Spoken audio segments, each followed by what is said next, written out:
tuangalieni idadi yao tu, tuangalie na hali yao, wanaendeleaje wazee wetu hao waliopigana katika vita ya Kagera.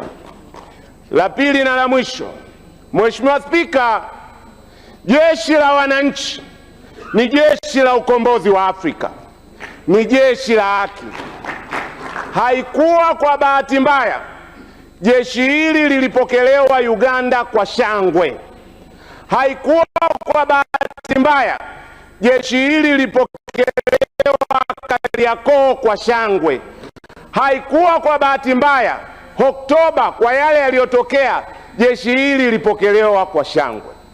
Natoa changamoto kwa jeshi, kuna kitu kimoja wakilinde kwa nguvu zote.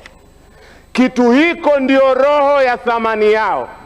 Jeshi lijitenge na siasa. Hiko ndio kitu kilinde kwa nguvu zote.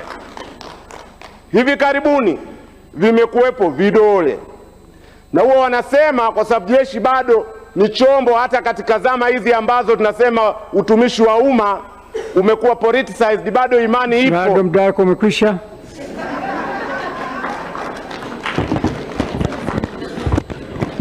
Mwisho utaanza kusema vitu, nitakuuliza ushahidi, utashindwa. Kaa chini.